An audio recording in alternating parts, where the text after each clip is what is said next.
जवळपास आतापर्यंत मराठवाड्यातल्या आणि महाराष्ट्रातल्या 3500 वधूवरांचे विवाह इथे झालेले आहेत। आणि आता परभणी सोबतच काही आता आपण छत्रपती संभाजीनगरला सुद्धा सोहळे सुरू केलेले आहेत, 4 वर्ष झालं। आणि हिंगोलीला सुद्धा आमची ताराताई खंडारीच्या मदतीनं तिथं सुद्धा गेल्या 5 वर्षापासून सोहळे सुरू आहेत। गरीब माणसाला मदत व्हावी हा आमचा उपक्रम आहे।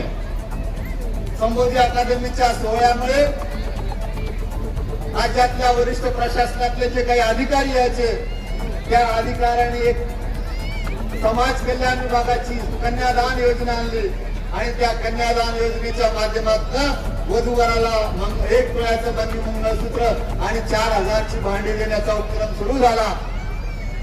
पण शासन म्हणलं की भ्रष्टाचार, समाज कल्याणच्या काही अधिकाऱ्यांनी भ्रष्टाचार केला आणि मंगळसूत्र सोन्याच्या ऐवजी पितळी मंगळसूत्र दिलं। त्यामुळे सरकारने निर्णय घेतला की 6000 रुपये आणि 4000 ची भांडी असा 10000 रुपयाचा चेक द्यायचा।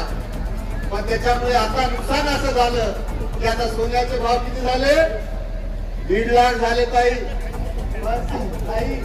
सोन्याचा भाव 1.5 लाख झाला। पहिली योजना होती 1 तोळ्याचं मंगळसूत्र आणि 4000 ची भांडी, मग त्याच्याच पटीनेच वाढलं। आपण जिल्ह्याच्या पालकमंत्री अत्यंत महत्वाची पाहुणे आपल्याकडे आलेले आहेत, त्यांचं एक 2-2 मिनिटाचं आपण भाषण ऐकावं आणि नंतर पाहुणे गेले तरी चालते, पण मंगल परिणय सोहळा कधी नाही। ते बुद्धगयाला कोण कोण गेलं?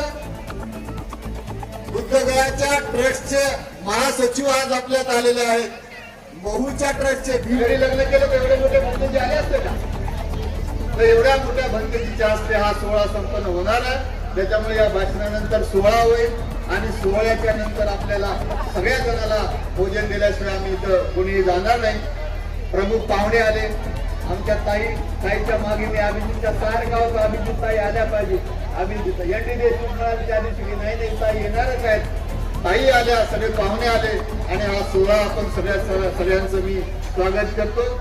गेली 25 वर्ष संबोधी अकादमीचे पदाधिकारी माझ्यासोबत काम करतात, त्यांना माझ्याकडून पैशाची अपेक्षा नसती।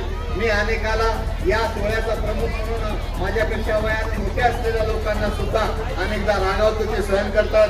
फळदळा साहेबांसारखे ज्येष्ठ नेते, माझी माया रानूबाई पुढे का बसली तिला, आता मला त्या रानूबाईपेक्षा माझ्या माता भगिनी या सगळ्या समाजातल्या वरिष्ठांचेही आशीर्वाद आहेत आणि आपल्या सगळ्यांच्या आशीर्वादाने हा सोहळा चालू राहील अशी आपल्याला ग्वाही देतो आणि माझं प्रास्ताविक संपवतो।